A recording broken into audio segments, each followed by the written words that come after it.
What's up, guys? This is Hexen of Fantasy Crypt, and we are now in week 5 of the NFL.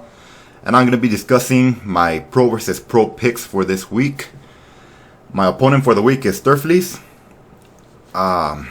He is 3-1 so far. I am 2-2. And what I'm going to do is I'm going to break down all of the players that I chose for this lineup. I'm going to discuss and give you guys reasons why I picked these players. And then I'll also review very quickly Sturfleece's picks, see what I think about them. And yeah, hopefully you guys can get some good ideas for building your lineups or deciding on who you want to choose between me and Sturfleece.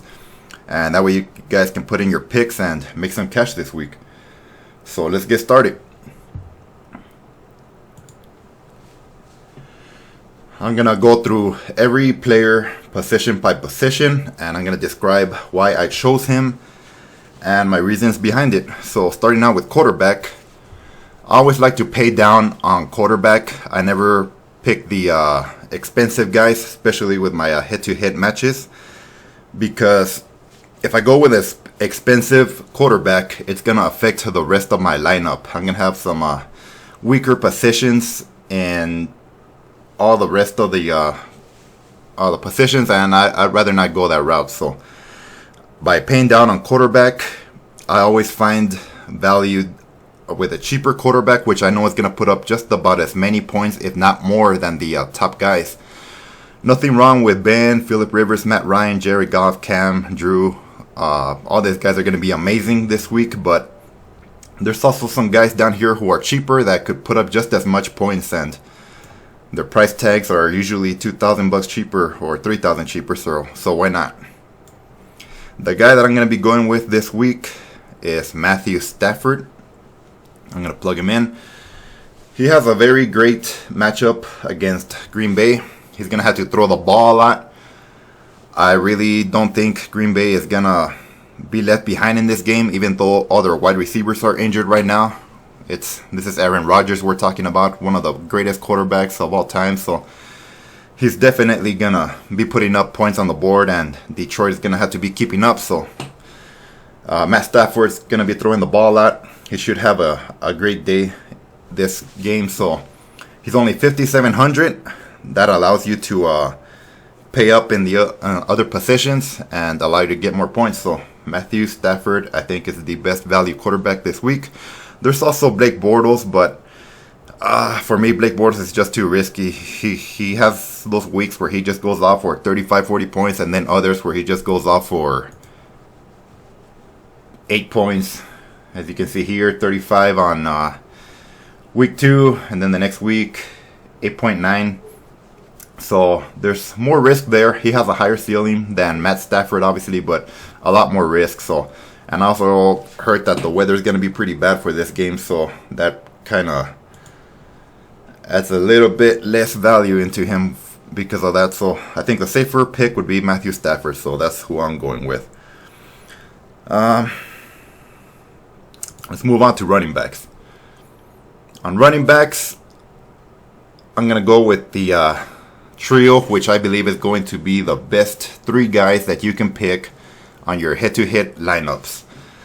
Now, also keep in mind this players that we are picking here for our pro versus pro, they are head-to-head lineups, not GPP lineups.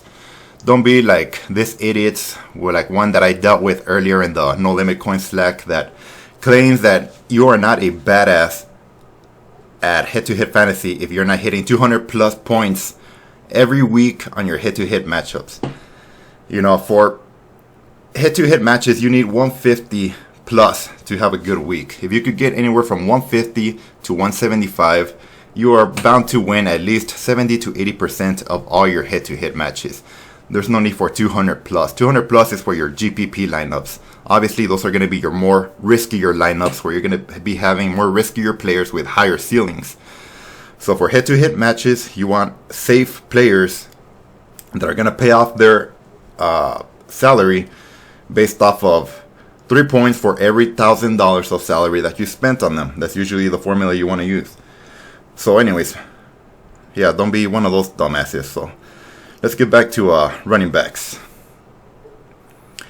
The two most expensive guys for this week are Alvin Kamara and Todd Gurley. I'm not going to be playing either one of them for my head-to-head matches. They're just too expensive for me, and I believe the guys below them have matchups which are going to provide just as much points than what these two guys are, and they're cheaper. So Alvin Kamara is a beast, we know it, but Mark Ingram is now coming back after his 4-game suspension, so that's going to decrease some of the value on Kamara. Even though he's still a beast, and with Mark Ingram, he can still put up a 30-40 point game, but I'm just fading them this week. The value is definitely going down, so there's cheaper guys that are going to put up just as much points, and they're cheaper. So one starting out is going to be Melvin Gordon. Also, Todd Gurley's a beast. We know he's going to put up a lot of points, but I'm also fading him this week because there's cheaper guys. Melvin Gordon is only 8,600. He's still up there in the with the expensive guys, but he's going to have a very good matchup this week.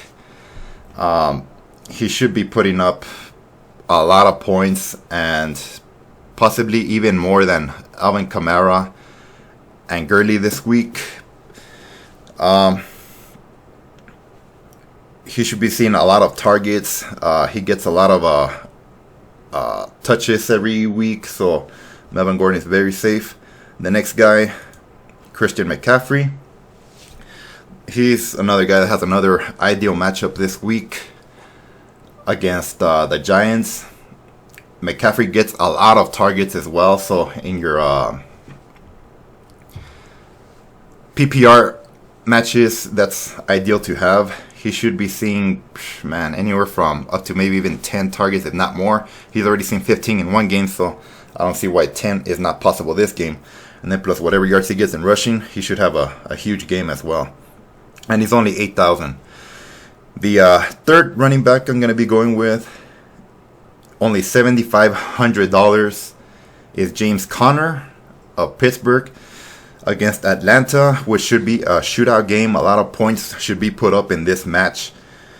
James Conner should be seeing a lot of touches, some targets, and he kind of started regressing for a while. He started out real good with 37 points, and then 19, 14, 9.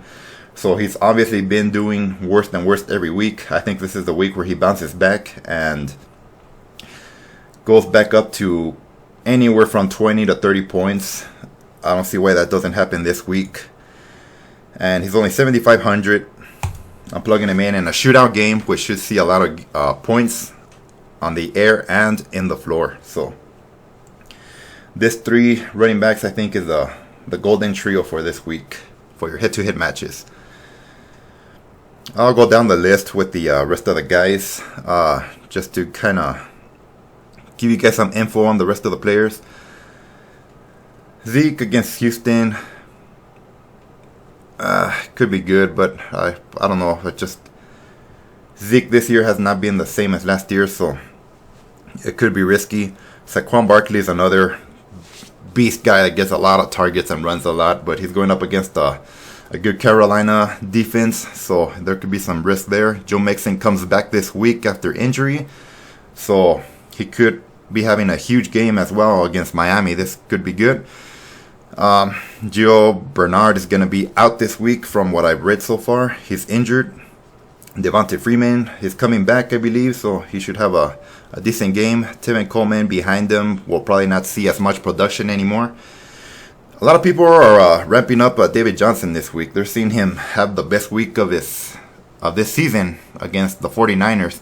I don't see that happening, but I don't know. This Arizona offense just has not been utilizing David Johnson the way they did 2 years ago. So maybe he does go off and have the game of his life this week, or he just continues doing the same old 18, 16, 17 point games that he's been producing for the last few weeks. So I see it's too much risk. I'm staying away from him. Fournette is out. Matt Breida could be good. The thing about CJ Beathard is he is the check down king. There is no other quarterback that checks down more in the history of the NFL from what I've read than CJ Beathard. This guy just loves to check down to the running backs last year early in the season. That's why if you saw Carlos Hyde get like 15, 17 targets per game, that's because CJ Beathard was just throwing his way immediately every snap, just because he loves to check down. The problem with Carlos Hyde is that he can't catch the ball worth a crap, so that's why he didn't put up that many fantasy points. But Matt Breida has been showing that he's a much better pass catching back. If the checkdowns continue from CJ Beathard, man, Matt Breida might continue to be a beast for week on for the rest of the season. We didn't really see much of that last week, but you never know if that might start this week or later on as CJ Beathard gets a bit more experience with this offense. Anyways, moving on. TJ Yeldon could have a great week. He doesn't have Fournette, so he might be getting most of the running action this week.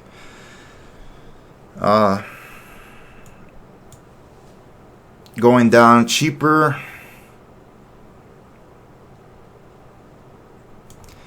Aaron Jones should be seeing a lot of action at only 4,300. This is a great value running back. If you're going to be paying up elsewhere in other positions and you need a cheap running back, this might be the guy. Aaron Jones, only 4,300.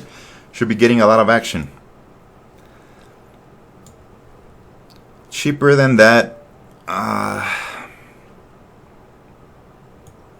maybe Austin Eckler, but he's going to be sharing the field with Melvin Gordon, so I don't know about that.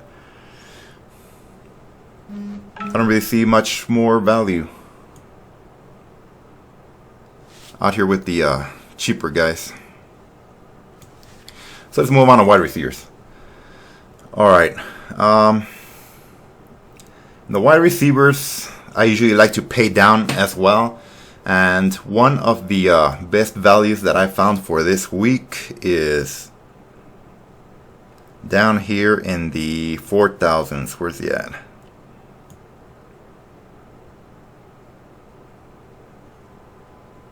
There he is. Taywan Taylor of the Titans. Only 4,000. As you can see, he's been averaging about anywhere from 10 to 15 points a week. He only put up 7 against Jacksonville, against that tough defense. He's been seeing about 9, 8, 7 targets per game. That is pretty damn good for a $4,000 guy. So the Titans have a great matchup this week. I don't see why Taywan Taylor doesn't get another 9 targets this week. And it's only $4,000, so man, $4,000 for 9 to 8 targets. Sign me up. I'm all in. So I'm taking Taywan Taylor. The other guy could be even much better value than him, but it's still not fully locked in. We got to keep up with the injury news. Is a guy down here somewhere in the 3,000s. Where's he at? Yeah, this guy. Marquez Valdes-Scantling. He's only 3,300. And the reason why he could be the best value pick this week is because Green Bay's wide receivers are all injured. Randall Cobb's going to be out. We're still waiting on the news to see if Devontae Adams is going to play or not. But if he doesn't, if the trio of wide receivers is all out, then this guy right here becomes a gold mine. He should be seeing anywhere from 9 to 10 targets. And at 3,300, man, this could be wild. So I guess later on today and Saturday we'll find out if Devontae Adams will be fully out. If he is, this guy becomes the greatest value. But as of right now, it's still unsure, so I'm not picking him yet. So I went with my value of Taywan Taylor, and now that allows me to pay up with a higher, more expensive wide receiver. And the guy I'm going to be going with is Jared Goff's favorite guy, Cooper Kupp. Cooper Kupp, as you can see, last week put up 40 points. Now, I'm not chasing those 40 points. What I like about him is that he averages about 14 points every week. I mean, he'll give you 17, 12, 16, and then 40 from last week. He is a huge red zone target guy. He puts up almost a guaranteed touchdown every week, except for this week against Arizona. But I don't see why he doesn't end up in the end zone again this week as well. he should put up another high scoring week here. Cooper Kupp. This is going to be my expensive wide receiver for this week. So, once again, nothing wrong with the expensive guys up here. Antonio Brown has not been as great as other years, but he could have a great week this week against Atlanta. It's going to be probably the highest scoring game of them all. It's going to be a shootout, so might be seeing a lot of targets, a lot of yardage. Antonio Brown might be huge. Michael Thomas, Julio Jones, DeAndre Hopkins, all these guys are great. Let's move on to tight ends. Obviously, the best tight end this week is Zach Ertz. I don't like paying up for tight ends, so I like to pay down tight ends. And the guy I'm going with is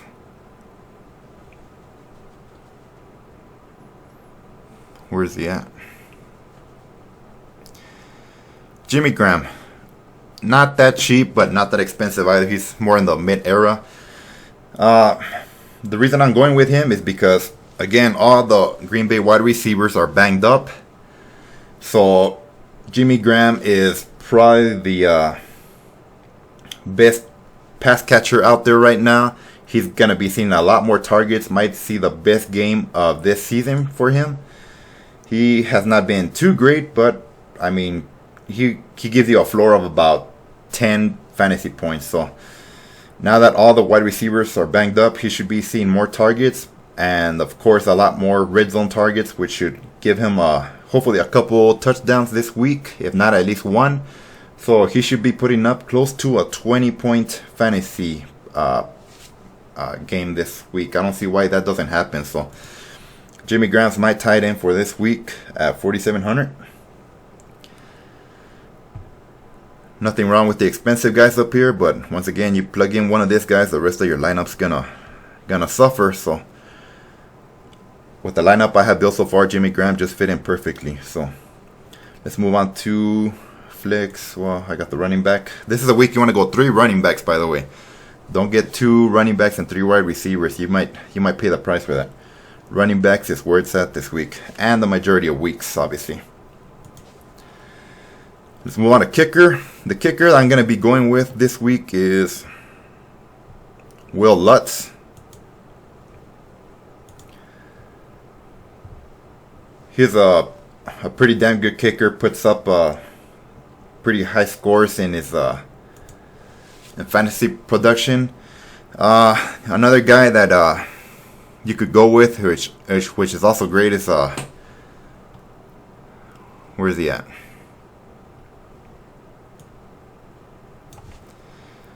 Justin Tucker. As you can see, he puts up a floor of about 10 points per week, and he'll give you a ceiling of anywhere from 15 to 18 from what I've seen out of him before. So Justin Tucker, always say Baltimore offense is pretty damn good. They always put up a lot of points. But this week I'm going with Will Lutz. You got other great guys in here, such as Adam Vinatieri is always a safe guy. This guy just puts up consistent points every week.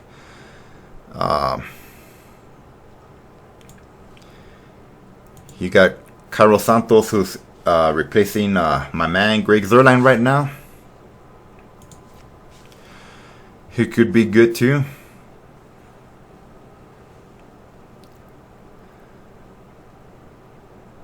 Robbie Gould, another one of my favorites for San Francisco. This guy rarely misses field goal attempts or extra points, and he puts up a pretty nice floor for you as well. He'll guarantee you about 10 points per week, so can't go wrong with that. So let's move on to defense. Defense was real tough this week, man. This is probably the spot I spent the most time on. Defense is another one I like to pay down at. This week, after having built my lineup, I had to get a defense under 3,000, and the best one that I could find in this range that made any kind of sense was Green Bay. I know it's not the best defense of this week, but based on the salary I had left and what I had to work with, Green Bay was the only 2,700 to spend, And out of the other 2,700 guys, Cincinnati is also could be great here. But I just went with Green Bay. You could have done either Green Bay, Cincinnati. It's up to you. Anyone else down below here is just crazy. Philadelphia versus Minnesota. This is a huge defensive battle right here. I see this being a low-scoring game, so who's gonna end up being the better defense here? Yeah, I don't know. It's tough. Cleveland versus Baltimore. Baltimore has a hell of a defense, so Cleveland is gonna suffer there. Kansas City has a horrible defense. I wouldn't even dare plug them. New Orleans Saints allows a lot of points as well. So all these guys right here, they just allow a lot of points. Green Bay is not that great either, but last week we saw they put up 23. So hopefully against Detroit, if they can stop Matthew Stafford a bit, and Aaron Rodgers has a hell of a game, then Green Bay could be up for a great defensive fantasy week. But we'll see how that goes. Like I said, defense was my toughest pick. It might be my lowest scoring position out of everything else, but it is what it is. So there you have it. That's pretty much the lineup I put up for this week on my Pro versus Pro. As you can see, it's here. And we'll see how it does. Now, the lineup that Sturfle's put up is a pretty damn good one too. He has Zach Ertz, the best tight end you can get this week. So he might have me beat there in the tight end position. And then wide receivers, he has Alshon Jeffrey and Tyler Boyd. Tyler Boyd, I was big on the last 3 weeks. This guy was real good to me. But now with Joe Mixon back, I don't know why I see him regressing a bit this week. He's had 3 pretty amazing weeks in a row. I think this is the week where he regresses, so that's kind of why I stayed away from him. I could be wrong, but we'll see what happens. Carson Wentz is a hell of a quarterback. Let's see if now that the rustiness is getting out of him, he might have a much better week than he did last week. Could be a great pick right there. Alshon Jeffrey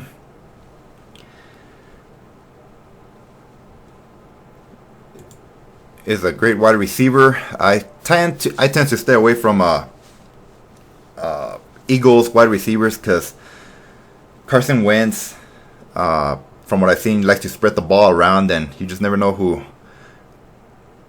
the top wide receiver is going to be for that week. But it could be Jeffrey this week. You never know.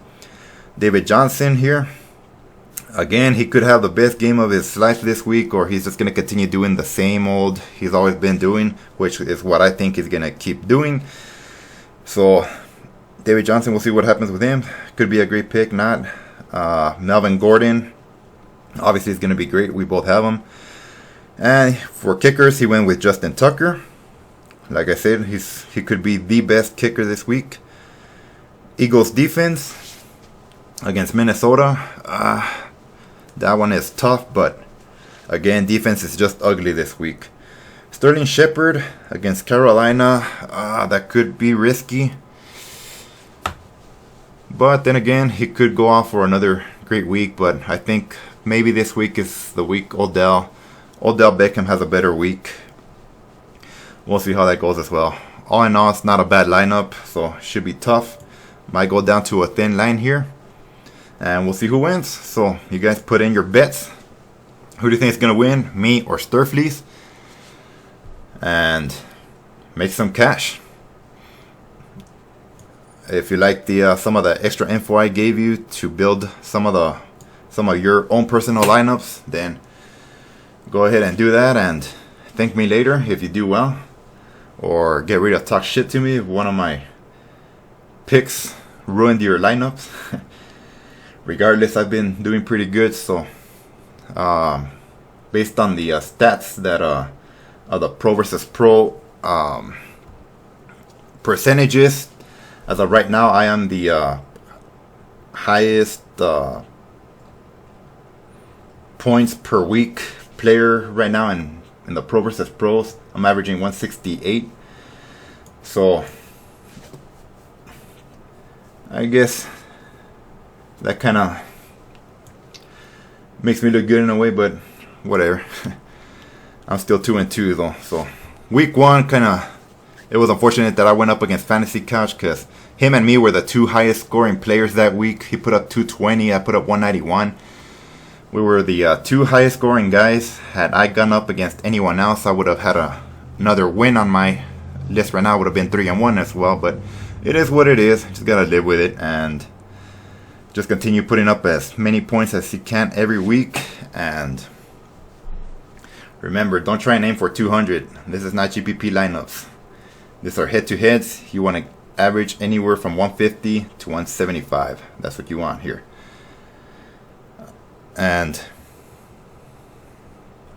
yeah, let's have a great week 5.